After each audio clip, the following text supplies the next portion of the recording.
Pai, obrigado, Deus, porque nossos corações, Senhor Pai, estão cheios, Senhor Deus, de adoração, louvor, fluindo do mesmo lugar, do mesmo fato, Senhor Pai, do mesmo evento. Nós nos gloriamos na cruz, Deus. Senhor Pai, somos cercados de tentações para nos gloriarmos em outras coisas, confiarmos em outras coisas, Senhor Pai, e descansarmos em outras coisas. Que cada vez, Senhor Pai, que nos voltemos para a Tua Palavra, Senhor Pai, sejamos esvaziados de todas as coisas, Senhor Pai, que não deviam, Senhor Deus, de maneira nenhuma estar, Senhor Deus, sendo o único lugar, Senhor Deus, da onde flui toda alegria, toda paz, gozo, consolação, firmeza, ó Deus, e ousadia, Senhor Deus, no mundo em que nós vivemos. Que nós possamos, Senhor Pai, nesta noite, Senhor Deus, ser conduzido pelo Teu Espírito a este lugar, onde nos tornamos mais parecidos com Teu Filho. É o que nós te pedimos, em nome de Jesus. Amém, amém. Há um grande perigo de nós perdermos contato com Jesus real, não é? Todas as coisas que se tornam muito conhecidas e que nós achamos que conhecemos muito, nós tendemos a começar a pensar que nossos feelings, sentimentos, insights sobre aquilo têm algum valor. E eu acho que um dos maiores perigos que nós corremos é exatamente perder o contato com Jesus real, quando perdemos contato com o sola Escritura, não é? Com a Escritura sozinha, não o que sentimos, não o que imaginamos, mas só a palavra de Deus. Eu queria olhar para o livro de Lucas, o início do livro de Lucas, porque de maneira diferente, né, o Evangelho de Lucas está escrevendo para uma pessoa, e nós podemos facilmente nos colocar junto com a pessoa que recebeu, ou receber como se isso estivesse vindo diretamente para nós.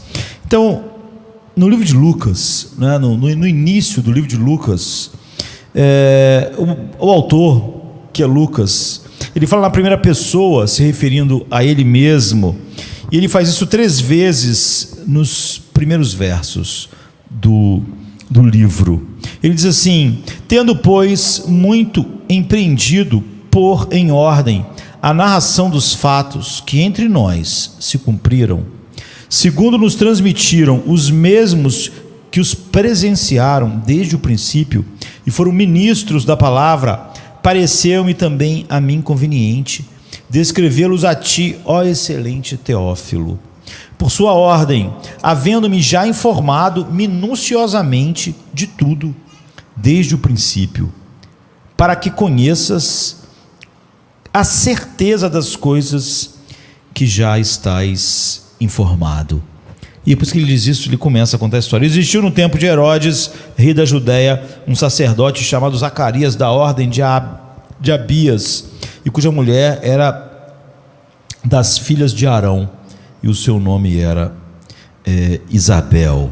Durante o resto do livro, ele não vai mais se referir a ele mesmo com nós ou eu, enfim, neste evangelho, não vai se referir mais a ele mesmo.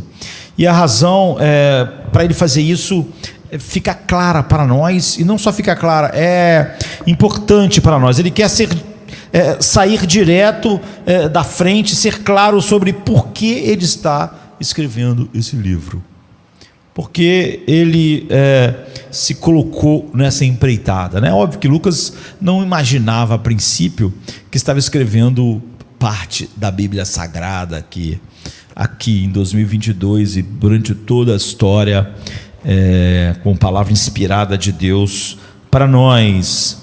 Então ele estava escrevendo para Teófilo, e ele diz: eu estou escrevendo esse relato, ele diz no versículo 4, para que você, Teófilo, ou então você pode fazer isso, para que você, Josemar Bessa, para que você, João, Maria, Lúcia, Ana, né, para que você pode pegar o seu nome e colocar aqui, para que você, Teófilo, ou você, Josemar Bessa, tenha certeza sobre as coisas que lhe são ensinadas. Tenha certeza. Ter certeza é um assunto fundamental para nós nos nossos dias, na igreja e na nossa cultura. Então o foco do que nós podemos meditar hoje está nesses dois primeiros capítulos. Aqui a gente vai mencionar alguns versos neles, mas vai ficar mais no primeiro, para que isso fique fixado em nossas mentes, como se nós mesmos fôssemos Teófilo ou junto com ele, e a gente não fique imaginando por que Lucas começa assim e por que ele faz dessa maneira e por que ele tem essa ênfase, já que ele vai ser claro. Ele escreveu, não é? Ele diz para que Teófilo tivesse certeza absoluta sobre as coisas que lhe haviam sido ensinadas. Esse é o propósito. O propósito é certeza. Isso é tão explícito e tão proeminente no início do Evangelho que a gente precisa enfatizar um pouco isso antes de entendermos para onde nós estamos finalmente indo. Por trás da tradução, não é? A gente sempre tem isso, que ele diz para Teófilo, para que você tenha certeza, é para isso que eu estou escrevendo, para que a gente podia traduzir de uma maneira mais forte para pegar o que Lucas está dizendo, para que você conheça com segurança, não é? Para que você conheça com firmeza, para que você conheça com estabilidade, para que você conheça sem qualquer dúvida, para que seja algo muito estável, no qual você possa apoiar toda a tua vida e julgar todas as coisas. Então a palavra que Lucas usa aqui no grego é asphaleia, para que você saiba a certeza, com certeza é a tradução do que foi ensinado. Ela só aparece mais 2 vezes em todo o Novo Testamento. Uma delas está em Atos 53, quando diz assim: encontramos a prisão trancada em toda asfaleia, ou seja, em toda segurança, uma prisão de segurança máxima. Você entende com isso o que a palavra quer dizer? Ele queria que Teófilo entendesse com segurança final, máxima, não é? Então, aqui traduzido aqui em Atos 5:23, traduzido trancada com segurança. E já em 1 Tessalonicenses 5:3, Paulo diz assim: enquanto as pessoas estão dizendo a paz e segurança, então virá uma repentina destruição. Você vê que é a mesma coisa, as pessoas estão falando que está tudo em paz e na mais absoluta segurança, a palavra aparece de novo. Então só lá em Lucas, no início, para que Teófilo tivesse essa certeza absoluta, essa segurança, e nessas 2 passagens. Mas ela aparece 19 vezes na Septuaginta, que é a antiga versão grega do Velho Testamento, não é? Se tem antes que Cristo tenha vindo ao mundo, não é? Pela biblioteca de Alexandria, etc. Então é óbvio que o Velho Testamento foi escrito em hebraico, mas ela foi escrita em grego séculos antes de Jesus vir ao mundo. Então nós temos essa versão muito antiga, não é? E fiel, escrita em grego, que é a Septuaginta. E na Septuaginta a palavra aparece, ela está em grego 19 vezes, onde sempre significa a mesma coisa, essa segurança, essa firmeza, essa coisa. Então assim, a ideia que Lucas está passando aqui no início de Lucas para Teófilo, para que você tenha certeza, segurança, é que você possa saber não apenas das coisas que são ensinadas a você sobre Cristo, sobre o que Ele é, sobre o que Ele fez, sobre a aliança, sobre as doutrinas que envolvem a salvação, que você saiba sobre elas algo fechado, algo hermético, seguro, algo inabalável, algo sólido, algo estável, não é? Algo imóvel. E a razão pela qual isso é importante, e Lucas está fazendo isso, e a gente enfatiza isso, não é apenas porque Lucas coloca isso em primeiro lugar, e ele coloca, né? Mas porque a gente vive numa época em que muitos cristãos são como Teófilo. Eles têm um conhecimento sobre as coisas de Cristo, mas não com absoluta certeza. Não é uma rocha inamovível que eles conhecem, de tal maneira que a cultura altera o que eles acreditam. O que eles acreditam sobre a alma, sobre a vida, sobre o homem, sofre mudanças. Não há um conhecimento inabalável que possa se opor ao que o mundo traz, porque eles conhecem o Evangelho, conhecem as coisas, às vezes conhecem as doutrinas corretas, mas não assim. Eles foram ensinados igual o Teófilo, mas essa coisa não é conhecida dessa maneira, não é? As folé não é conhecida como uma prisão de segurança máxima, como algo hermético, algo que não muda, algo que não pode ser movido. Toda hora que ele está sendo movido, um pouquinho para lá, um pouquinho para cá, um pouquinho mais para frente. Ou seja, elas não são conhecidas como se conhecem, como devia. Eles conhecem as doutrinas do Evangelho, as verdades da cruz, as verdades das doutrinas da salvação. Eles conhecem, mas eles conhecem como se fossem, como você conhece uma nuvem, não como você conhece uma montanha. Eu já disse isso, às vezes você olha para uma montanha que não tem nada que o homem fez nela, e o Rio de Janeiro é cheio de montanhas, né? Quando você olha para uma montanha e você olha para partes de montanhas ou cadeias de montanhas que o homem não fez nada nos últimos séculos, desde que, por exemplo, os europeus chegaram aqui. Quando você olha para aquilo, você pensa, há 500 anos atrás alguém que olhasse ia ver a mesma coisa que eu estou vendo. É como se os 500 anos não tivessem passado. Quando você olha para o mar, é assim, não é? Quando a gente esquece a cidade atrás da gente, aqui no Rio, e olha para o mar, e você vê montanhas no meio do mar, né? Assim, circundando o mar, em baías, e quando você vê aquela parte intocada pelo homem, você pensa, há 1000 anos atrás, um homem aqui nessa praia olharia e veria a mesma coisa que eu estou vendo. Esses 1000 anos, ou esses 500 anos depois que os europeus chegaram, não trouxe nenhuma mudança. Aquela montanha. Lucas está dizendo, é assim que você deve conhecer o Evangelho, de uma maneira que nada mude aquilo, que nada altere. Mas a grande parte das pessoas conhecem o Evangelho como eles conhecem, em vez de ser uma montanha, uma nuvem que está sempre mudando de forma, não é? O vento leva um pouco lá para lá, e Lucas não quer que Teófilo, nem você, nem eu, saiba de qualquer coisa sobre Deus, o Evangelho, Jesus Cristo, dessa maneira. Ele quer que nós conheçamos, mas faleiam, de uma maneira que nada mova aquilo, a ideia de nenhum homem, nada que a cultura traga, que aquilo fique lá, firme como uma montanha, que o vento, a chuva, as pressões não causem nada, não é?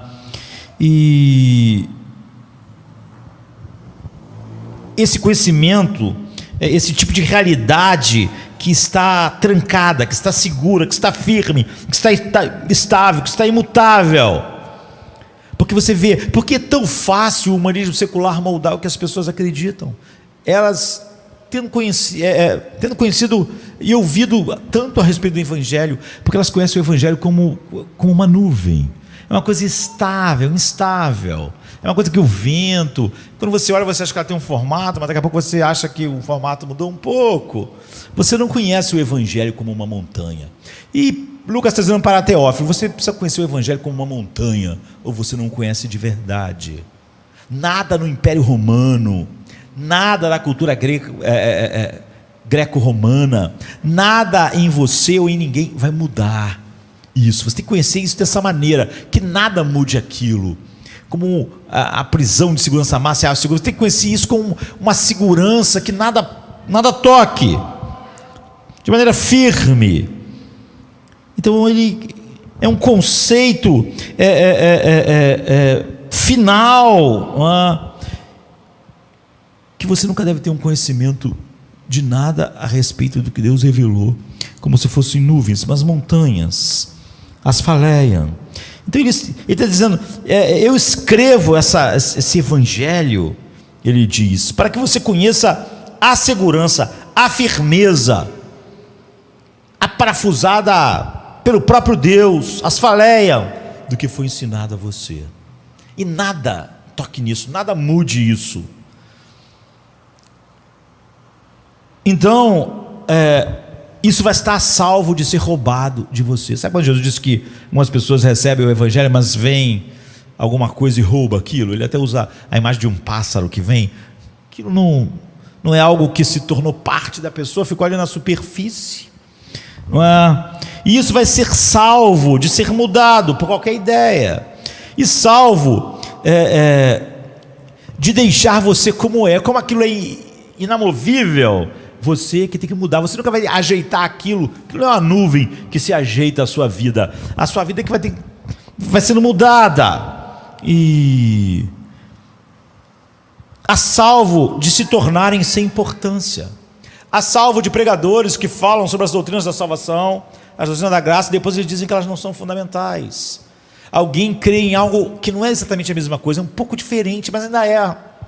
Você vê, a visão que ele tem disso é como uma nuvem. Ela pode ter um formato, mas ela tem, com esse outro formatinho aqui, ainda é a mesma nuvem, que deu uma mudada ali. Tudo bem, é a mesma coisa. Não, é como uma montanha. É como algo famoso, como o pão de açúcar, naquele formato. Então, todo mundo que olhar para ele nos próximos séculos, nos séculos passados, está lá. Não é uma nuvem.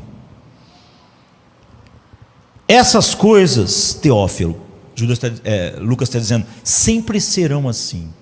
Você nunca levante o pensamento do último homem, do último filósofo, da próxima cultura. Esse é o tipo de conhecimento que fez com que a igreja sobrevivesse.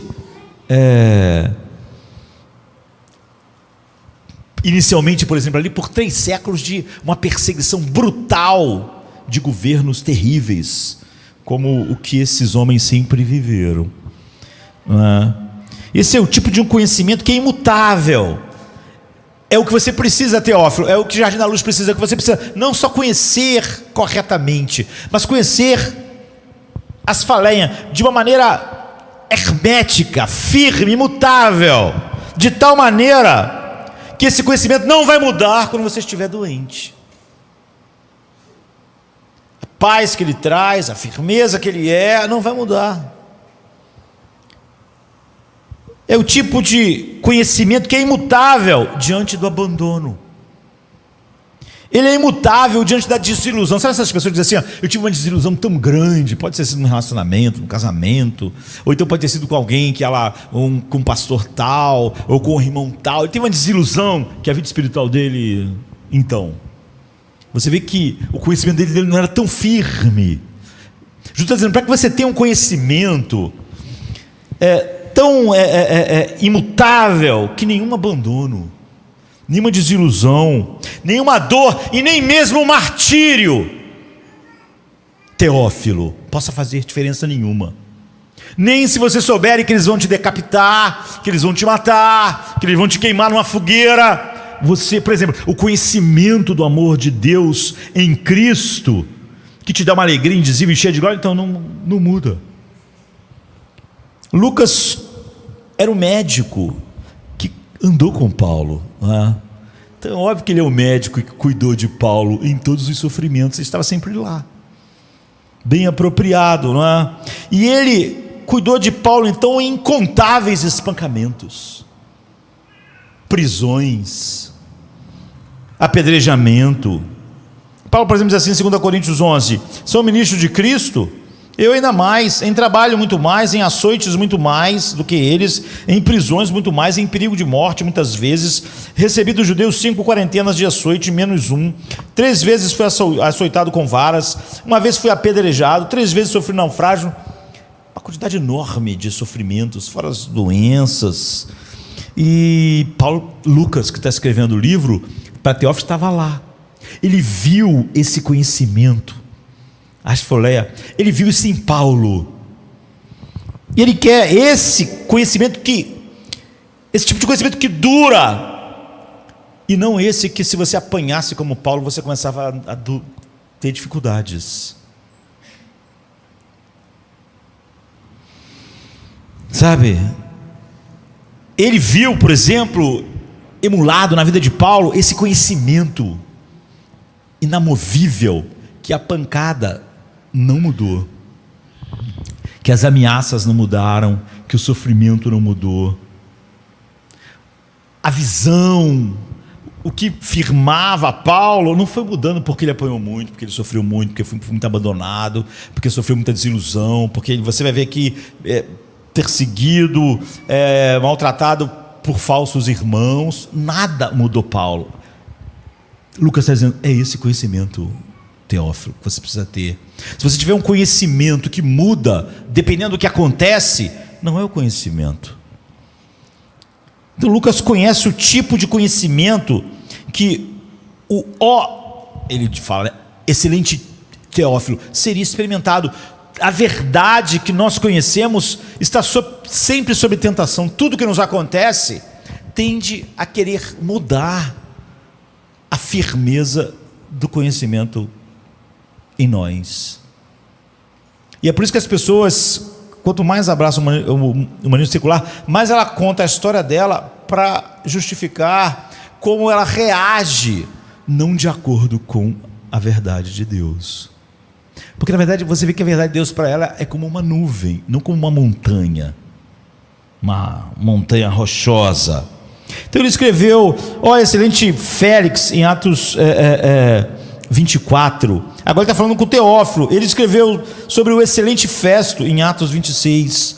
Lucas nos diz que o mais excelente Félix, ele está dizendo o seguinte: ser excelente não vai fazer nada por você se você não tiver esse conhecimento inamovível. Lucas diz que o excelente Félix, em Atos 24, 22, tinha um conhecimento bastante exato do caminho. Ou seja, ele tinha um conhecimento correto. Mas ele ficou alarmado com a pregação de Paulo e o mandou embora, versículo 25. Então ele ficou enrolando Paulo e não resolveu o problema de Paulo. E no verso 26 diz que ele fez isso porque ele esperava que Paulo oferecesse um suborno para ser solto. É óbvio que Paulo nunca ofereceu nada para ser solto, não é? Esse é o tipo de saber preciso, o de Festo, tu vê, que destrói igrejas e deixa cristãos corajosos firmes na prisão, e traz, quando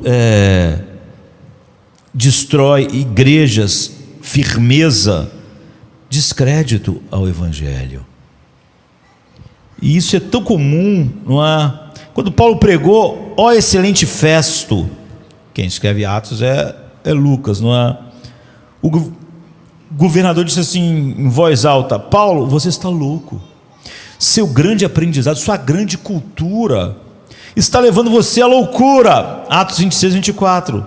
E Paulo disse assim: não estou louco, excelentíssimo Festo, mas estou falando palavras verdadeiras e racionais. Você vê, o conhecimento de Paulo é como uma rocha, nada mudou. Ele nunca ajeitou a cruz, nunca disse que por causa das desilusões ele foi para aquele lado, por causa do sofrimento ele foi para aquele. É uma coisa perigosa ser uma coisa excelente, excelente Festo, excelente Félix. Ele está escrevendo aqui o excelente Teófilo, porque o conhecimento fechado, seguro e imutável tem um jeito de incomodar pessoas em posições elevadas, ou pessoas que se acham elevadas, mesmo que não tenham uma posição, porque elas acham que se ela tiver um problema, por exemplo, o pastor deve mudar a verdade para ela se sentir bem. Ela prefere ter um conhecimento como uma nuvem. E é óbvio que quando você está diante de gente como Festo, como Félix, pessoas poderosas, há uma grande tentação de fazer da verdade de Deus uma nuvem, que dá para dar uma ajeitadinha, porque um cara igual Félix, você, se der uma ajeitada, as coisas vão ser melhores. Ele é poderoso, Ele pode te soltar. Mas você não pode comprar a verdade, Ele está dizendo para Teófilo, com sua excelência, com sua grande mente, com sua riqueza. Você não pode comprar a verdade, Teófilo, como Festo não podia, como Félix não podia. A verdade é essa coisa hermética. Você vê que Festo, Félix queriam comprar a verdade, ou seja, queria que de alguma maneira as coisas se ajustassem a eles. Muitas pessoas pensam que podem comprar a verdade, não só Festo, isso é muito comum. Na igreja, e em igreja, quase sempre uma pessoa está chateada com a igreja, ela não dá oferta, não dá dízimo. Isso quer dizer que ela dava o dinheiro pensando que ia comprar a verdade de Deus para se ajustar a ela, porque ela acha que se não se ajustou, se ela não está gostando, então ela não dá o dinheiro. Quando ela dava o dinheiro, ela não estava dando de verdade, como a Bíblia diz, ela estava querendo comprar alguma coisa. E quando a gente compra algo e não entregam para a gente a mercadoria que a gente queria, a gente então não compra mais, não é? E isso é muito comum, igreja.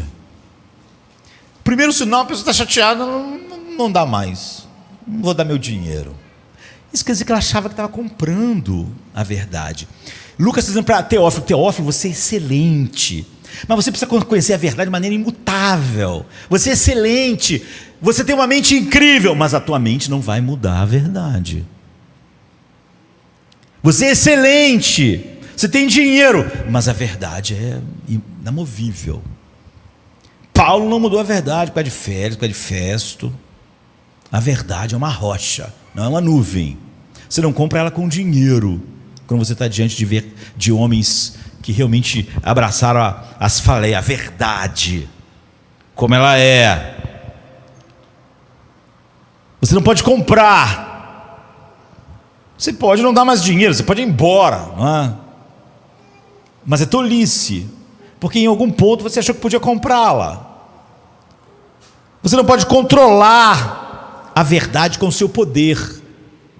Teófilo, Félix, Festo, Nero.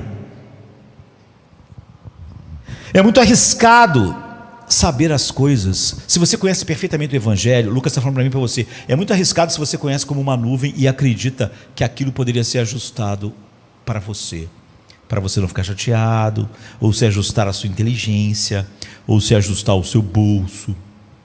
Porque conhecer o Evangelho assim é conhecê-lo de uma maneira não salvadora. E Lucas não queria que Teófilo conhecesse dessa forma. E é óbvio que ele queria também que Josemar não conhecesse dessa forma. Não dá. Pessoas, quanto mais poderosas, ou então quando elas querem ser agradadas, ou então quando elas vão dar dinheiro, elas acham que as coisas podem se ajustar a elas. Elas acham que o Evangelho é uma nuvem, e não uma montanha, uma rocha inamovível. Isso, Festo, Félix e Teófilo, membros, como eu disse, que quase sempre pensam, não vou dar dinheiro, né? Ele estava comprando para a nuvem ficar do jeito que ele queria. E pastores também. Muitas vezes os pastores não conhecem a verdade, esfoleia de uma maneira inamovível, não é?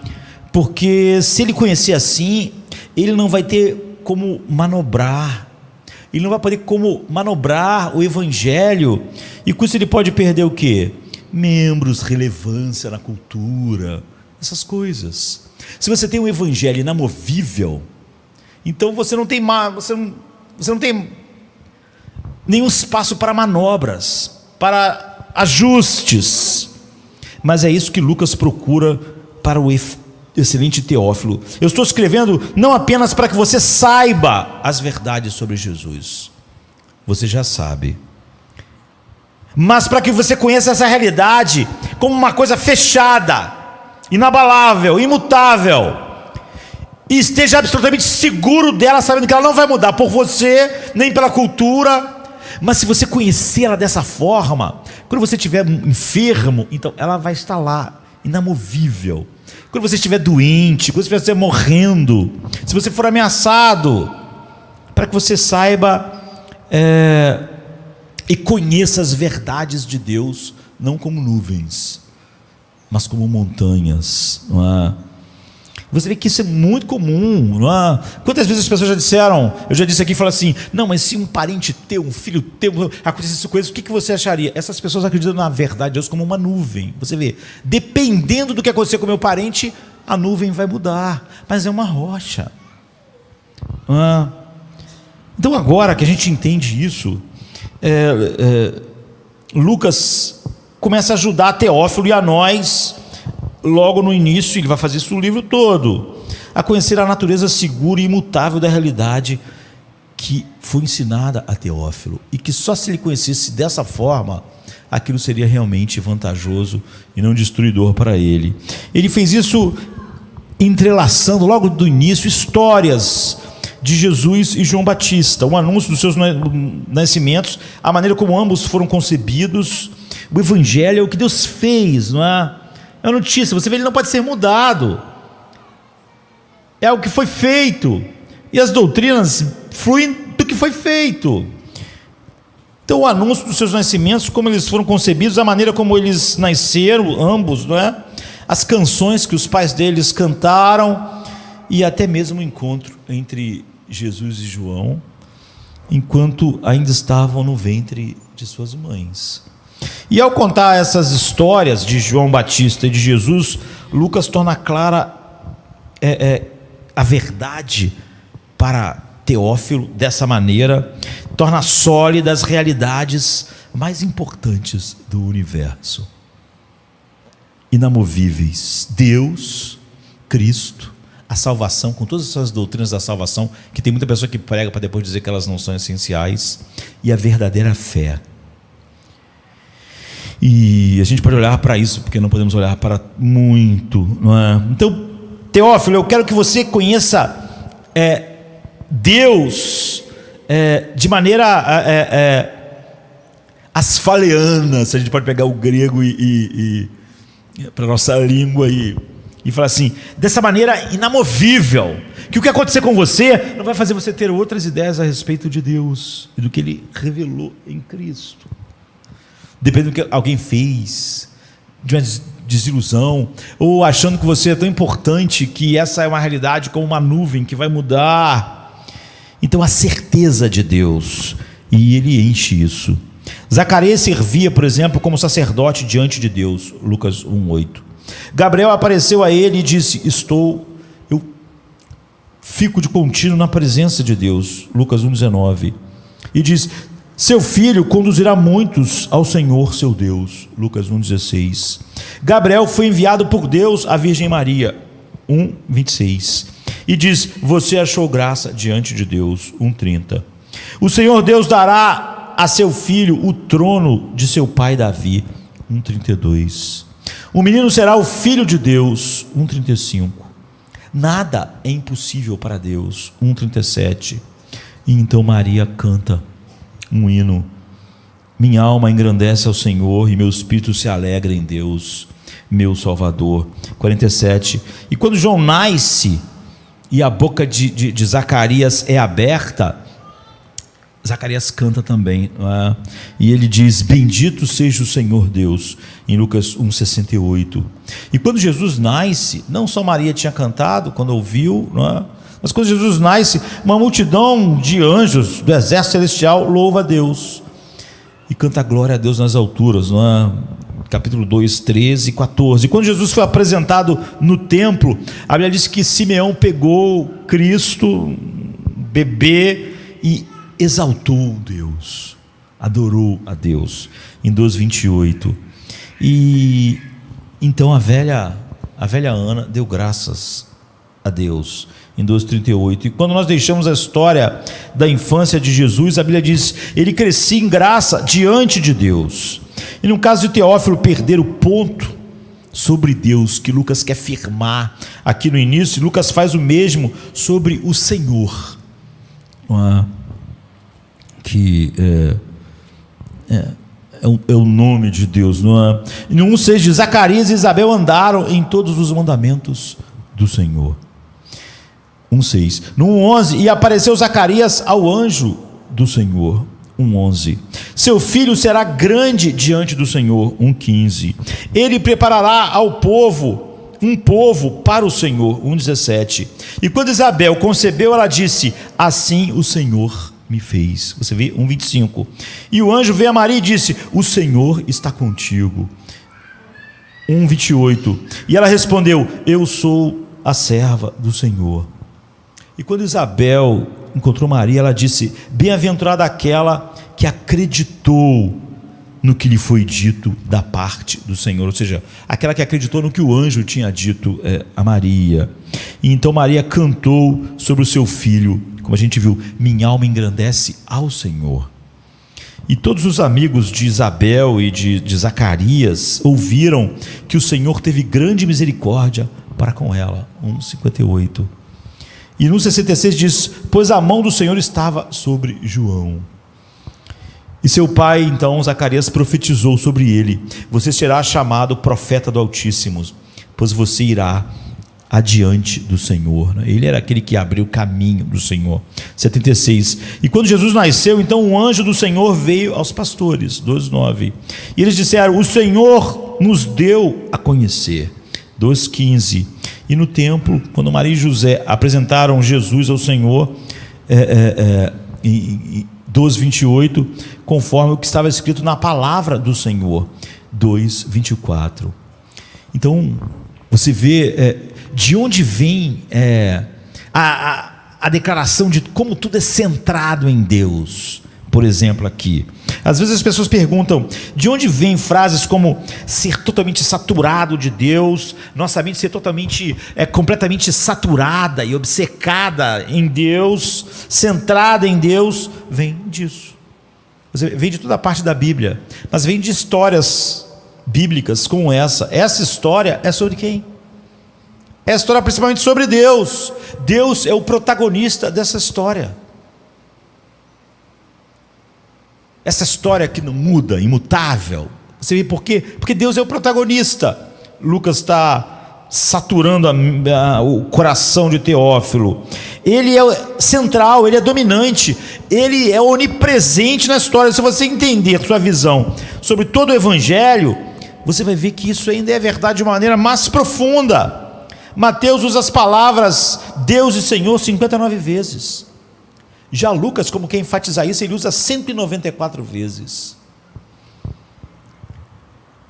Muito mais, né, no Evangelho não idênticos, mas próximos em extensão, como Marcos, Mateus e Lucas têm mais ou menos o mesmo tamanho. O Marcos é menor, mas a quantidade de vezes que Lucas fala dessa maneira, então, é muito maior, e até do que o livro de João. Então, excelente Teófilo, aqui está a primeira realidade fechável, inabalável, que não é uma nuvem segura, parecida com uma rocha, com uma montanha, em tudo que foi ensinado a você. Isso não pode ser moldado, não pode ser mudado, não pode ser moldado a você. Você não pode comprar com dinheiro a sua mente, o quão excelente você seja. Deus é real.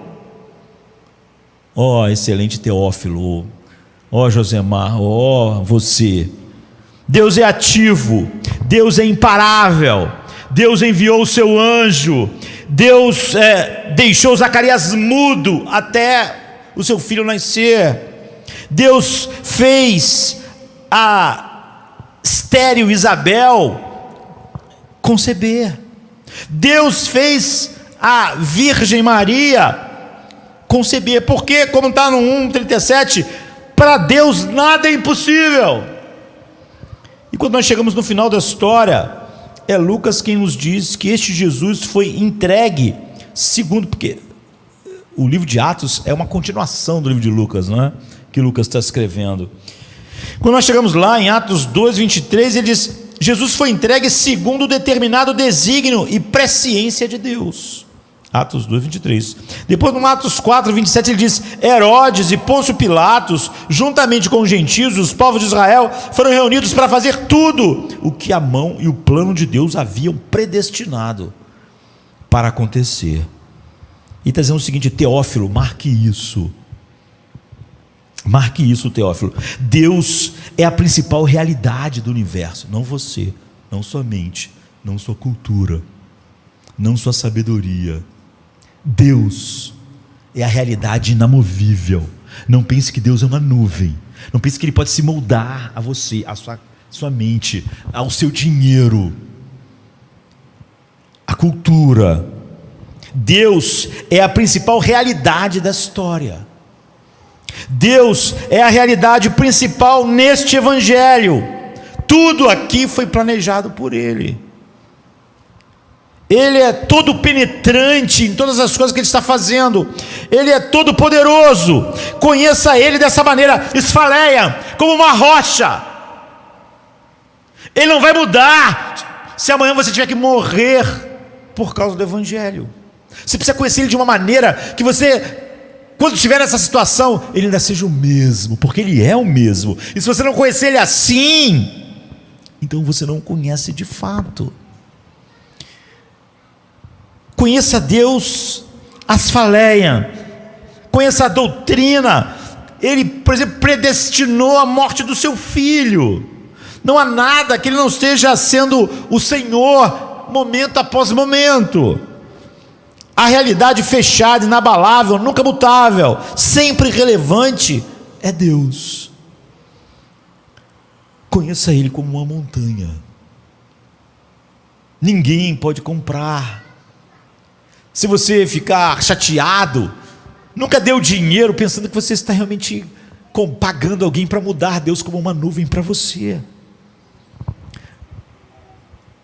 Por isso é tolice você, quando não moldarem Deus a você, as coisas a você, você tirar o dinheiro, porque você estava dando dinheiro pensando que podia moldar em Deus para você, ou a sua sabedoria. Festo pensou assim, Félix. Então conheça Ele assim. Deus não é uma nuvem. Se algum homem estiver dando um jeitinho em Deus para se encaixar e você se sentir melhor, você está sendo enganado. E você não conhece o Deus de uma maneira que você realmente vai ser salvo por Ele. A segunda certeza é de Jesus. O segundo, Teófilo, conheça a realidade segura, sólida, inabalável de Jesus e tudo que Ele fez. Não adianta pregar uma doutrina que Ele realizou com o seu sangue, para depois dizer que alguém ali não está acreditando muito em como é, então, como é uma nuvem, você ajeita. Não, é uma rocha. Uma rocha. E ele diz assim: eis que em teu ventre conceberás e darás à luz a um filho, e lhe disporás o nome de Jesus. Ele será grande e será chamado Filho do Altíssimo, e o Senhor Deus lhe dará o trono do seu pai Davi, e ele reinará eternamente sobre a casa de Jacó, e o seu reino não terá fim. E Maria disse ao anjo: como será isso, se eu sou virgem? E o anjo lhe respondeu: descerá sobre ti o Espírito Santo, e o poder do Altíssimo te cobrirá com a sua sombra. Portanto, o menino que nascer será chamado Santo, Filho de Deus. Então a primeira pista para Teófilo de que algo realmente extraordinário está acontecendo na história é a palavra de Gabriel, de que Jesus reinará sobre a casa de Jacó para sempre, e o seu reino não terá fim. Verso 33. O evangelho é isso. Você vê, o evangelho é o que Deus fez. Portanto, é inamovível, uma rocha, não é uma nuvem. Então um rei está prestes a nascer, cujo reino nunca será derrubado, nunca terá fim. Ele durará mais do que qualquer reino que exista. Você acha, excelente Teófilo, né? Com sua cultura grega imensa, você acha que esses reinos são grandes? Então, o reino dele não tem fim. Todos esses reinos não moldam ele. O reino dele é inamovível. É uma rocha, não é uma nuvem. A cultura grega e romana não fazem nada nesse reino. Embora claramente ele cumpra todas as esperanças judaicas do Antigo Testamento, ele reinará sobre a casa de Davi para sempre. Mas Deus poderia fazer o quê? Ressuscitar um homem, mostrando o seu poder, um homem comum dentre os mortos, e torná-lo um rei que nunca mais morresse, né? Que ficasse vivendo e vivendo e vivendo. Mas Deus fez algo diferente nesse nascimento, para deixar claro o que está acontecendo que é totalmente diferente disso. Jesus não é um homem comum. Verso 35: descerá sobre ti o Espírito Santo, e o poder do Altíssimo te cobrirá com a sua sombra. Portanto, o menino que nascer será chamado Santo, o Filho de Deus. Deus não pegou um homem comum, o fez extraordinário, ou deixou ele morrer e ressuscitou, e ele ia viver para sempre. Não. O próprio Deus, pelo Espírito Santo, trouxe à existência um homem que era infinitamente mais do que um homem, mas o Deus eterno, e agora Filho do homem. Então, portanto, no versículo 35, liga a obra do Espírito Santo na concepção com o título de Filho de Deus. Descerá sobre ti o Espírito Santo, e o poder do Altíssimo te cobrirá com a sua sombra. Portanto, porque o Espírito Santo vai fazer isso, vai te cobrir como uma sombra, e você vai conceber. Portanto, como consequência, o menino que nascer será chamado Santo, o Filho de Deus. Isso não é filiação como a filiação que nós temos, né? Agora em Cristo, Filho de Deus. Nós nascemos segundo a carne e depois renascemos pela obra regeneradora do Espírito Santo. Jesus não nasceu pela união de um homem com uma mulher, mas pela obra sobrenatural do Espírito Santo, substituindo a semente do homem. E o que isso pode significar, exceto de que a natureza humana de Maria foi unida à natureza divina do Espírito Santo, que cobriu ela como uma sombra, unidas na pessoa de Jesus. Para sempre agora ele é um homem, e ele sempre foi, desde todos os tempos, o Deus eterno. E essas naturezas não se misturam, mas nós sabemos de onde veio cada uma delas. Maria contribuindo com a sua humanidade, e o Espírito Santo trazendo sua divindade eterna, não é?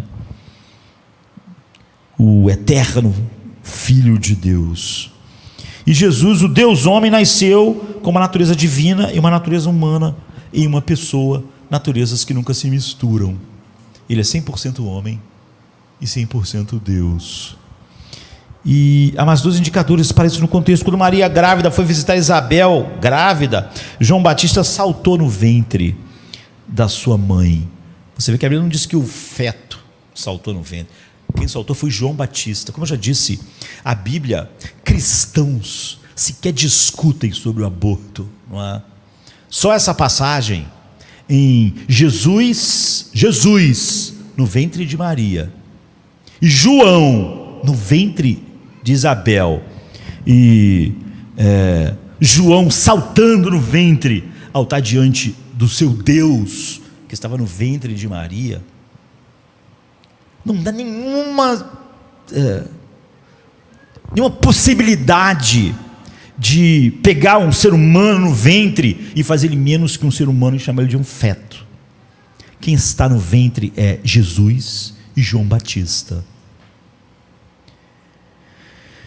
E Isabel ficou cheia do Espírito Santo, a Bíblia diz, e ela diz assim: e por que me é concedido que a mãe do meu Senhor, uma palavra usada só para Deus, venha a mim? Lucas 1:43. Então a palavra Senhor é usada 26 vezes nesses dois primeiros capítulos aqui, todos eles se referindo a Deus, mas muitas das vezes se referindo a Jesus, às vezes ao Pai. Mesmo aqui Isabel está falando pelo Espírito, não é? Santo, e no mesmo fogo ela diz: bem-aventurada aquela que acreditou que haveria um cumprimento do que lhe foi dito da parte do Senhor, através do anjo. 45. Então ela usa a palavra Senhor para Deus Pai, enviando a mensagem através de Gabriel, e para a criança no ventre de Maria. E Cristo, o Senhor, aparece junto o tempo todo. Da mesma forma, nós temos esse duplo uso, né, de Senhor em relação a Cristo, que é o ungido, né, o Messias. Cristo, o Senhor. Então, em Lucas 2:26, Lucas diz que foi revelado a Simeão que ele não veria a morte antes de ver o Cristo do Senhor. Mas em Lucas 2:11, os anjos dizem: hoje vos nasceu na cidade de Davi um Salvador, que é Cristo, o Senhor. Você vê que Simeão disse Cristo do Senhor, mas o anjo diz que é Cristo, o Senhor. Lucas 2:11. Esse Jesus Cristo do Senhor é o Cristo, o Senhor, o Deus eterno. Então, Teófilo, a segunda realidade que está trancada, sólida, segura, logo aqui no início, como uma cordilheira, é que Jesus, ele cumpre ambos os sonhos, né, finais. Ele reinará para sempre, até que cada reino seja seu reino, e que ele é o único Filho de Deus em virtude de suas duas naturezas, uma divina do Espírito Santo e uma humana de Maria. Este Jesus, Teófilo, é o Senhor. Este Jesus, Teófilo, é Deus. Todas as coisas acontecem por causa dele, não você, não de mim. Isso molda todas as outras coisas. Essa verdade é inamovível, não é uma nuvem. Tudo que ele vai fazer sobre salvação, então, também é essa rocha inamovível. E 3, a certeza da salvação. O terceiro, Teófilo, Lucas está falando para Teófilo, conhece a realidade inabalável, fechada, e que nunca vai ser alterada, que Jesus salvará o seu povo, todos que o Pai deu a ele, de seus pecados, morrendo em seu lugar. Em seu nascimento, os anjos disseram: porque hoje vos nasceu na cidade de Davi o Salvador. Não o possibilitador de salvação, não aquele que vai dar uma chance de salvação. Ele é o Salvador, ele vai salvar aqueles, ele vai salvar o seu povo, ele não vai possibilitar que as pessoas se salvem. Zacarias disse que Deus suscitou um chifre de salvação para nós, 1,69, ou em outra versão, e nos levantou uma salvação, ele é a própria salvação poderosa, na casa de Davi, seu servo. E como virá essa salvação? Do que mais precisamos ser salvos? Zacarias, cheio do Espírito Santo, em 1,67 disse de seu filho João: você irá adiante do Senhor, para preparar o seu caminho, para dar conhecimento da salvação ao seu povo no perdão dos seus pecados. Ou Lucas 1,76 e 7,7, ou tu, ó menino, serás chamado profeta do Altíssimo, porque hás de ir à frente, ante a face do Senhor, e preparar seus caminhos, para dar ao seu povo conhecimento da salvação, na remissão dos seus pecados. Teófilo, você é um pecador. Essa é uma verdade inamovível. Nunca tente comparecer diante de Deus como alguma bondade. Você só merece a ira de Deus, Teófilo. Você pecou, está destituído da sua glória. E se o próprio Pai não te levar o seu filho, você está totalmente perdido. Isso não é uma nuvem, Teófilo. Você não pode, com a sua grande mente, dizer: consigo entender essa parte ou aquela parte. Isso é uma rocha, Teófilo. Você precisa conhecer isso como esfoleia, como uma rocha inamovível. Isso não vai se ajustar a você, não se ajusta a ninguém. Quem Deus salva, acredita nessas verdades como essa rocha inamovível que nos muda e nunca muda. Ela mesma, não é uma nuvem. Esse Jesus, este homem Deus, é o seu Salvador. O sangue dele, porque o Pai deu um povo aí na eternidade. Ele vai lidar com os seus pecados, ele sozinho, não é você e ele. E só então nele o Pai será reconciliado contigo, e só na justiça dele você vai comparecer diante do Pai. E porque ele é o Deus eterno, ele vai enviar o Espírito que vai operar todas essas coisas que ele fez sozinho em você. Isso não é uma doutrina que não é essencial, isso é uma rocha. E ele vai definir, firmar o seu rosto para morrer por todos aqueles que o Pai deu a ele, por você. Como Eu vou dizer para você um pouco mais à frente, Lucas 9:22, o Filho do Homem deve sofrer muitas coisas e ser rejeitado pelos anciãos e principais sacerdotes e escribas e ser morto e no terceiro dia ressuscitar. Esse é o plano. Não é uma nuvem, Teófilo. Não tem nada nisso que vai depender do que você pensa, do que você acha, se seu filho vai morrer salvo ou perdido, se seu pai, sua mãe ou você. Isso aqui é uma rocha. Isso não muda, Teófilo. Você precisa conhecer isso como uma rocha e não como uma nuvem. Você precisa ter certeza, inabalável. É assim que um homem como Paulo pôde sofrer todas as coisas, porque cada coisa que ele sofria não confundia a mente dele.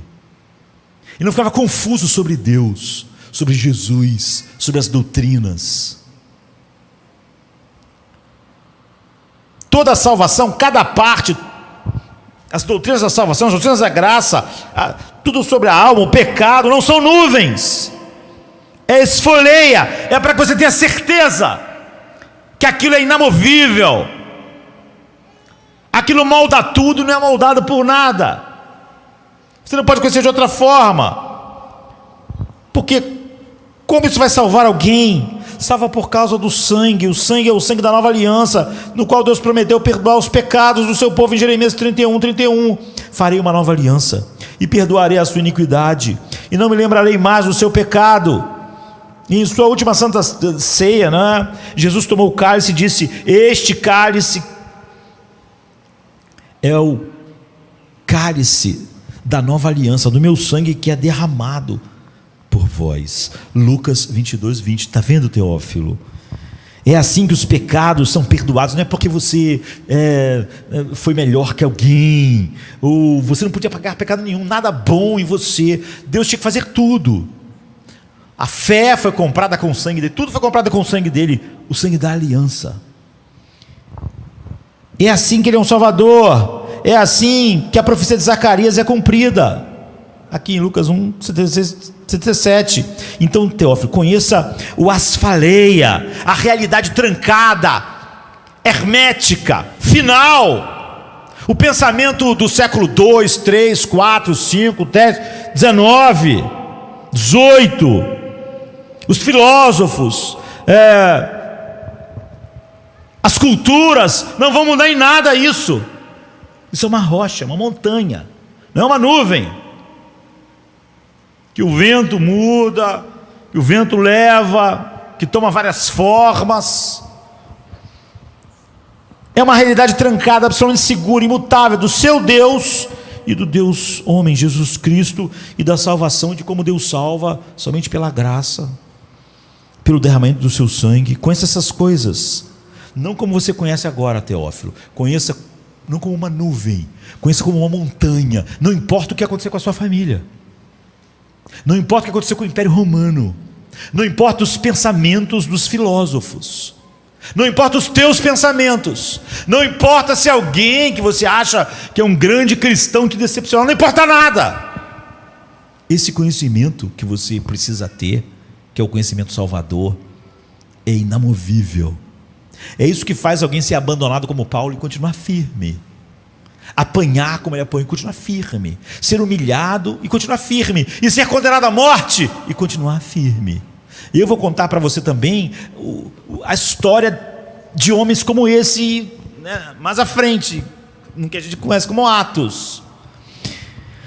E por último, a certeza da fé. Teófilo, saiba com certeza sólida e inabalável que existe uma maneira de você ter essa salvação, e qualquer outra maneira é uma maneira de não tê-la e não de tê-la. Não se engane. Se isso não for uma rocha para você assim, certamente não é a fé dos que estão sendo salvos. Eu falo para você agora, ó excelente Teófilo, não é? Você é excelente, é brilhante, mas nada vai mudar por causa disso, nem da sua riqueza, nem da sua posição, nem da sua mente. Deus trouxe salvação para a história, e a única maneira de você ser salvo é Deus trazer a alma humana para a salvação, porque só a história hermética, fechada, Não é suficiente para salvar, porque você pode conhecer ela não na sua alma, mas como uma nuvem em sua mente. A salvação de Deus aconteceu na história real. Aconteceu sobre Pôncio Pilatos. Aconteceu numa cruz real. Numa sexta-feira. É fixa. Nada muda. É segura. Não é mitológica. Não é mutável.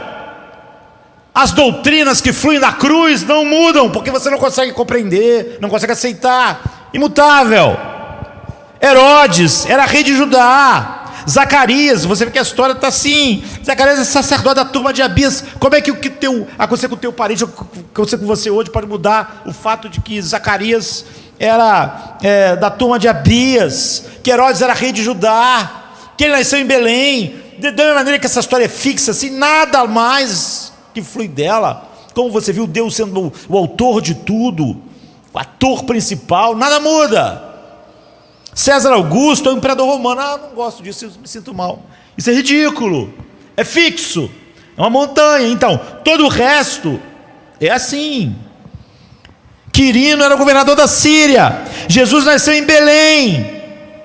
Ele foi apresentado, não é, nos braços de Simeão em Jerusalém. Ele foi criado em Nazaré, não no Olimpo, não na mitologia, mas na história. Essa história é datável. Nós hoje estamos há 2022 anos dessa história. Não aconteceu, era uma vez um reino que não aconteceu em lugar nenhum. Não é um mito. E responda a essa verdade fixa, tanto histórica, de uma maneira que fique evidente que Deus pegou essa história fixa e colocou ela na sua alma. Responda a isso, porque isso é tão real, tão inalterável, tão histórico, quanto a forma como a salvação entra na história, como a salvação entra na sua alma. Ela não vai mudar. Essa é uma história fixa na história, não é? Então, em como ela entra na alma também.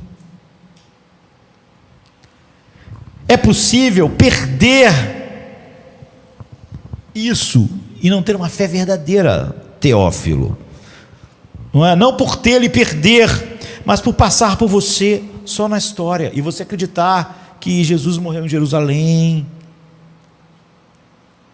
Mas Deus nunca levar essa história fixa de uma maneira segura assim para a sua própria alma. Não perca, Teófilo, não perca a diferença entre a resposta, como o exemplo aqui que Lucas nos dá nesses 2 primeiros capítulos, entre a resposta de Zacarias inicialmente e a de Maria. Gabriel foi enviado por Deus, Lucas 1:26, e ele trouxe a notícia espetacular de que o casal velho e estéril, Zacarias e Isabel, iam ter um filho. E ele seria o precursor do Messias, há muito esperado. E que esse filho dele seria um profeta semelhante a Elias, né? 1:17. Mas Zacarias não ficou contente com isso. Ele disse: minha alma se alegra, que maravilha. Não. Ele questionou, ele disse: como eu vou saber que isso é verdade? Será que isso é verdade? Minha cabeça não consegue conceber isso. Eu não consigo pensar que isso... Teófilo, isso Zacarias fez no 1:18, né? Ele está dizendo para Teófilo: não é essa a maneira de receber nada sobre a salvação de Deus, nenhuma doutrina da salvação, as doutrinas da graça, as doutrinas de Jesus ser o eterno Deus, 100% Deus, 100% homem, sem suas naturezas se misturarem. Não, você não pode receber elas como Zacarias fez. Essa não é a maneira de receber a salvação. Não é a maneira que Deus pega a história fixa e leva para a alma. Disse então Zacarias ao anjo: como saberei isso, que isso é verdade? Acho totalmente... Pois eu já sou velho, não vejo nenhuma lógica. Vocês estão acostumados com isso, com pessoas que olham para uma doutrina e dizem assim: eu não consigo ver a lógica disso, não consigo aceitar isso. Então, assim, Zacarias estava fazendo assim: pois, não consigo conceber isso, como é que eu posso achar que isso é verdade? Isso não entra na minha cabeça, não tem lógica para mim. Eu já sou velho, a minha mulher é avançada de idade, Como é que você vê que é verdade? Me parece muito absurdo. E respondendo o anjo, disse-lhe: eu sou Gabriel, que assisto diante de Deus, e eu fui enviado a falar-te e a dar-te estas alegres novas. E é isso que você diz do Evangelho? Como muitas pessoas dizem, né? Não consigo conceber o que Paulo está dizendo aqui. Não aceito isso, porque o homem para mim é livre, maravilhoso, tal. O anjo lhe respondeu com indignação: eu sou Gabriel, eu assisto na presença de Deus, eu fui enviado para falar com você e trazer-lhe esta maravilhosa notícia. Você acha o quê? Que você é um anatomista, como está dissecando uma mosca? E por isso você vai ficar mudo até o dia que tudo se cumprir, porque você não creu nas minhas palavras, que se cumprirão no tempo adequado, tempo dito. Lucas 1, 17 e 20. Tu vê, João Batista disse: eu não posso acreditar, não posso conceber. Como você vê muitas doutrinas, ou então tem gente que ensina a doutrina como acha que vai ter gente com dificuldade, e diz: mas isso aqui não é essencial. Se você não conseguir conceber, não conseguir crer, imagina o anjo dizendo para Zacarias.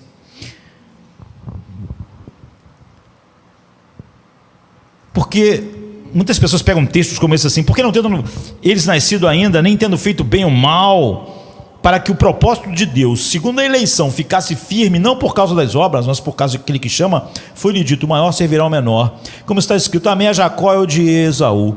Que direis, pois? Que a injustiça da parte de Deus? De maneira nenhuma. Pois diz Moisés: vou me compadecer de que eu me compadecer, e terei misericórdia de que eu tiver misericórdia. Assim, pois, não depende de quem quer, nem de quem corre, mas de Deus que se compadece. E muitas pessoas, né, como aqui o cara que Paulo simula aqui um diálogo, né? Não posso conceber, não aceito isso, aquilo. Então é assim. Lucas está dizendo: esse nunca é a abordagem da mente e do coração, quando Deus levou essa verdade fixa para dentro da alma. Quando Deus envia a sua palavra de salvação para você, Teófilo, esta não é a maneira de você entrar nela. Olhe para Maria. Essa é a maneira que Deus deixou para nós. O anjo Gabriel, o mesmo anjo, foi enviado por Deus para Maria, uma virgem, não é? E ele se aproximou e disse: não tenha medo, Maria, pois você achou graça diante de Deus, e eis que em teu ventre conceberás e darás à luz a um filho, e lhe porás o nome de Jesus. Ele será grande, será chamado Filho do Altíssimo, e o Senhor Deus lhe dará o trono do seu pai Davi, e ele reinará eternamente sobre a casa de Jacó, e o seu reino não terá fim. E Maria não falou como Zacarias: como que eu vou saber que isso é verdade? Me parece muito absurdo. Na minha mente não consigo conceber essas coisas que você está dizendo, porque para mim, como é que eu vou saber que você pode estar falando a verdade? Porque a minha mente racional aqui, eu estou pensando aqui, eu estou... Não é. Ela não disse: eu não posso aceitar isso. Eu não posso aceitar que Deus é assim, sabe? Como se Deus fosse uma nuvem. Eu não posso aceitar ele de um jeito, ele vai ter que ser de outro jeito. Ela não disse: como eu posso saber se isso é verdade? Eu não acho, não posso aceitar. Eu não posso conceber que Deus faça isso e tenha um plano como esse. Deus disse a ela, e ela disse: como vai ser isso? Eu sou uma virgem, não é? Você vê, é totalmente diferente, não é? Você vê que o mesmo anjo, não vai responder a ela como fez com ele, porque ela não disse: eu não posso acreditar, não posso conceber. Ela está chocada, está maravilhada. Como Deus vai fazer isso? E ele diz: o Espírito Santo fará isso. E respondendo o anjo disse-lhe: descerá sobre ti o Espírito Santo, e o poder do Altíssimo te cobrirá como uma sombra. Por isso também o santo que de ti há de nascer será chamado Filho de Deus. Você vê, isso aqui não ajuda muito. Maria não falou: bom, se tivesse falado isso no início, eu já tinha entendido tudo. Vai descer sobre mim o Espírito Santo, eu vou conceber. É óbvio que o que o anjo falou era misterioso. Mas você vê que ela queria saber: caramba, como Deus vai fazer? Vai fazer assim, Maria. O Espírito Santo vai descer sobre ti como uma sombra. E aí, depois que ele diz isso, não é? Ele dá mais a ela, não é? Dá mais para a esperança dela e diz: nada é impossível para Deus. Você não pode entender todos os mistérios de como o Espírito descerá sobre ti como uma sombra, e você vai conceber, e etc. Mas vai acontecer. Ao que Maria respondeu: eis aqui a sua serva, faça segundo a sua palavra. Você vê como a salvação chega na alma? Teófilo. Você vê como nós respondemos às verdades de Deus inamovíveis, como uma rocha, e não achando que elas são nuvens. Eis a tua serva, faça-se. Você leu Romanos 19, você acha 9, você acha incrível, maravilhoso? Então, você olha para tudo aquilo e diz: faça a Deus como tu determinaste. É maravilhoso. Como você chama essa resposta, Teófilo, de Maria? Eu vou dizer, como é que você responde a isso? Como é que você responde quando Deus leva a história inamovível para a sua alma? Você faz como Isabel respondeu. Quando elas se encontraram, ela disse: bem-aventurada aquela que acreditou que haveria um cumprimento no que o anjo do Senhor lhe disse. Ou em outra versão: pois eis que ao chegar aos meus ouvidos a voz da tua saudação, Isabel está dizendo para ela, a criancinha, Joãozinho, não feto, saltou de alegria no meu ventre. Bem-aventurada a que creu, pois hão de cumprir-se as coisas que da parte do Senhor lhe foram ditas. Lucas 1, 44, 45. Sabe? Que resposta! Zacarias não acreditou na palavra de Deus, não é? A gente viu no 19. Disse então Zacarias ao anjo: como saberei? Não é? E respondendo o anjo disse: eu sou Gabriel, que assisto diante de Deus. Como quem disse: você está me chamando de mentiroso? Paulo respondeu ao cara de Romanos 9 como: quem és tu, homem, que a Deus replicas? Que resposta é essa? É o que Deus está dizendo. Eu não posso conceber um Deus que não depende de quem quer nem de quem corre. Quem és tu, homem? É a mesma coisa que o Zacarias está dizendo que o anjo está dizendo para Zacarias aqui, né? Eu sou Gabriel, que assisto diante de Deus, e fui enviado a falar-te e dar-te estas alegres novas. Como Romanos 9, né? Que fluiu do Espírito Santo. E parece absurdo, não consigo entender. Não, Teófilo. Maria acreditou, pois eis que ao chegar aos meus ouvidos a voz da tua saudação, a criancinha saltou de alegria em meu ventre. Bem-aventurada a que creu, pois hão de cumprir-se as coisas que da parte do Senhor lhe foram ditas. E então Maria não só creu, quando Deus pega essa verdade inamovível da história e põe na alma, Teófilo, há um efeito que é a marca da realidade disso na alma. Você não só abraça como verdade, não é? Maria cantou. Tudo em você começa a cantar. Então ela cantou uma canção, Teófilo, para você, eu vou registrar para você. Ela cantou uma canção de fé para você. Zacarias ficou mudo e Maria cantou. Você vê a diferença, Teófilo? Quando você diz para Deus que Ele é mentiroso, que Ele é como uma nuvem, que a sua mente determina o que Ele faz, você fica mudo. Mas quando Deus pega essa verdade e leva para a alma, essa alma não fica muda, ela não só não fica muda, ela canta de alegria. Zacarias ficou mudo, Maria cantou. Disse Maria: a minha alma engrandece ao Senhor, e o meu espírito se alegra em Deus, meu Salvador, porque atentou na baixeza da sua serva. Pois eis que desde agora todas as gerações me chamarão bem-aventurada, porque me fez grandes coisas o Todo-Poderoso, e santo é o seu nome, e a sua misericórdia de geração em geração sobre os que o temem. Com o seu braço agiu valorosamente, dissipou os soberbos no pensamento dos seus corações. Depois do trono os poderosos e elevou os humildes, encheu de bens os famintos e despediu vazios os ricos. Auxiliou Israel, seu servo, recordando-se da sua misericórdia, como falou a nosso pai, a nossos pais, para com Abraão e a sua posteridade para sempre. Então, Lucas está dizendo: humilha-te, ó excelente Teófilo, humilha-te, você, tua mente. Você está diante de uma rocha, de uma montanha inamovível, não de uma nuvem. Que nenhum ofício, que a sua posição, ó Teófilo, ó excelente, que a sua excelência, que a sua mente, que seu dinheiro, nenhuma riqueza, nenhum prazer torne a fé de Maria difícil para você. Porque se você não tiver a fé de Maria, você está perdido. Se você acreditar em Deus, nas verdades, você acredita nelas, mas como uma nuvem. E se Deus não leva aquilo como uma rocha, esfoleia para a sua alma, então esses conhecimentos não te salvarão, Teófilo. Há um caminho para esta salvação, e ela não tem nenhuma relação com a riqueza, com o poder, nem com a dúvida que uma grande mente acha que possa colocar. É o caminho da fé, quando Deus age em nossos corações pelo Espírito Santo.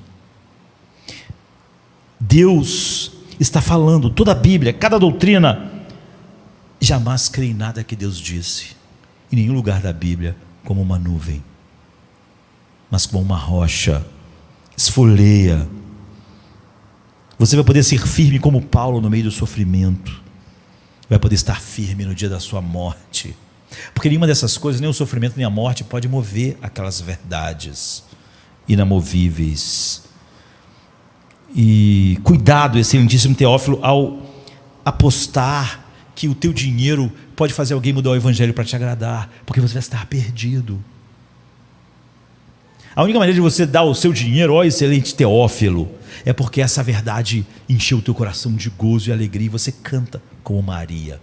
Mas nunca pense que o teu dinheiro vai moldar nada do evangelho, nem tua sabedoria, nem tua posição na sociedade, ó grande Teófilo. Essa é a verdade. Mas você pode entrar. Maria deixa isso claro: o que é impossível para o homem é possível para Deus. Lucas 18, 27, 37. E nunca te gabes da tua retidão, Teófilo. Em vez disso, quando você tiver feito tudo o que lhe for ordenado, diga: somos servos indignos, como eu estou aqui escrevendo em Lucas 17, 10. Mas não se desespere, embora você seja grego e não judeu, porque Simeão deixou claro: uma luz para a revelação aos gentios e para a glória do povo de Israel. Lucas 2,32. Há esperança para você e para todos os gentios. O chamado eficaz de Deus pode chegar a qualquer lugar e falar essas coisas. Ó exaltado Teófilo, mas você deve se humilhar, porque o verdadeiro chamado humilha. Quem não receber esse reino de Deus como uma criança, nunca entrará nele, porque nunca foi chamado, como está em Lucas 18, aqui você vai ver, 17. A salvação veio ao mundo, Teófilo. Conheça a realidade sólida, objetiva. Nunca vai se moldar a você, nunca vai moldar o seu passado, como as pessoas te trataram, que posição você tem, o dinheiro que você tem agora. É uma montanha, essa verdade, esfoleia, é uma montanha de Deus. Você precisa conhecer Deus assim, como uma montanha, e Jesus Cristo assim como uma montanha, e o Espírito Santo como uma montanha, e toda a verdade pela Trindade ser colocada dentro de você como uma montanha inamovível. Mas também saiba disso, há uma maneira de entrar nessa salvação, uma maneira de você passar. É por isso que a porta, Teófila, é estreita, porque se o homem, ele acha que é uma nuvem que vai se moldar a ele, que vai se moldar a sua mente, ao seu dinheiro, à sua posição, então essa porta será estreita demais para um homem assim. Não para Maria. Entre pela porta estreita. Lucas 13, 24. Porque se você não entrar, todo o teu conhecimento, Paulo, por exemplo, em Romanos 10, 11, diz: eu oro pelos meus irmãos, porque eles têm o conhecimento de Deus, eles têm um zelo, mas não segundo o conhecimento. Esse conhecimento que eles têm de Deus não é essa rocha. Eles agora estão querendo estabelecer a própria justiça deles, porque eles não podem conceber que eles são totalmente maus e que Deus só salva por graça soberana. Renuncie toda confiança em sua sabedoria, Teófilo, em sua riqueza, Teófilo, em seu poder, Teófilo, em seu cargo, em sua retidão. E se Deus estiver te chamando, você vai receber como uma criança, como Maria, e isso vai encher seu coração de alegria. Essa, Teófilo, é uma história de alegria. O anjo para Zacarias disse: você terá alegria e gozo, e muitos se alegrarão com o nascimento de João. Lucas 1,14. E terás prazer e alegria, não é? Em outra versão, e muitos se alegrarão no seu nascimento. E o próprio João não podia esperar para nascer antes de se alegrar, Teófilo. Ele estava no ventre de Isabel e ele já se alegrou. Não tem como você estar em Cristo sem alegria. Você vai ver que ele vai dizer que ele veio para que nós tivéssemos a alegria dele. João estava no ventre da mãe. Maria, quando a voz de saudação chegou aos meus ouvidos, Isabel disse: a criança no meu ventre saltou. Não saltou, saltou de alegria. Você não tem como estar diante do Rei da Glória e não ser cheio de alegria. Mesmo João, no ventre da mãe, saltou de alegria, Teófilo. E assim Maria canta o seu Magnificat. A minha alma engrandece ao Senhor, e meu espírito se alegra em Deus, meu Salvador, Teófilo. Lucas 57. E quando João nasceu, todos os vizinhos se alegraram com Isabel. Lucas 1,58. E quando Jesus nasceu, veio um exército angélico e cantou: eis que eu trago novas de grande alegria. Em Lucas 2,10. Teófilo, você já ouviu falar do Espírito Santo, mas se ele não invadir você com esse chamado eficaz, com a sua habitação, que faz você ter essa rocha inamovível que é Deus, que é a doutrina da salvação, que é a verdadeira fé, que é ter o contato direto com essa realidade na sua alma, essa realidade inamovível da história ser uma realidade inamovível na sua alma, então não haverá alegria, porque não haverá salvação, Teófilo. E toda essa alegria é obra do próprio Espírito Santo que trouxe isso tudo. Esse é o seu trabalho, Teófilo. Essas pessoas se alegraram porque elas foram cheias do Espírito Santo. João, cheio do Espírito Santo, Lucas 1,15. Zacarias ficou cheio do Espírito Santo, Lucas 1,67. Isabel, cheia do Espírito Santo, falou, Lucas 1,41. Simeão, cheio do Espírito Santo, disse, Lucas 2,25. Essa, Teófilo, é a história mais feliz do mundo. Você tem o Espírito Santo, Teófilo? Deus para você, Cristo, o Espírito, a fé, todas essas doutrinas são uma rocha inamovível, mas não só uma rocha fora de você, mas dentro de você. Você tem o Espírito Santo, Teófilo. A grande marca dos seguidores de Jesus é a alegria do Espírito Santo. A grande marca dessa alegria é que ela é uma alegria não por causa de nada que está acontecendo, é porque minha alma engrandece ao Senhor e meu espírito se alegra em Deus, meu Salvador, Teófilo. É por isso que Romanos 14,17 diz: porque o reino de Deus não é comida nem bebida, mas é justiça, alegria e paz no Espírito Santo. Ó Teófilo, é uma montanha, não é uma nuvem. No meu caso, não tem o teu caso, porque o teu caso não muda a montanha. Quando você fala sobre o teu caso, você está pensando numa nuvem.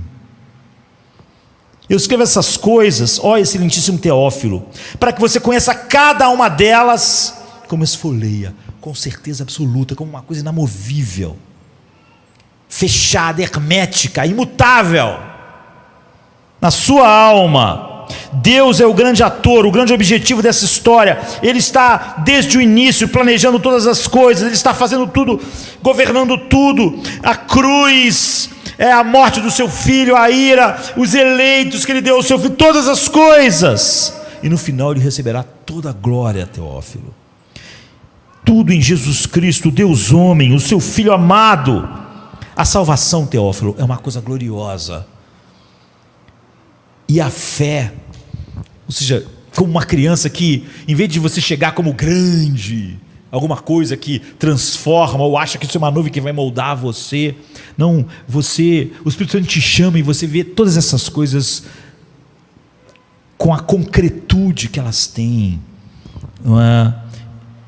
E essas coisas não dependeram da sabedoria, porque não foi assim da sabedoria humana que fez as pessoas chegarem assim, porque como Paulo diz: porque vede, irmãos, a vossa vocação, que não são muitos sábios segundo a carne, nem os muitos poderosos, nem os muitos nobres que são chamados, mas Deus escolheu as coisas loucas deste mundo, né?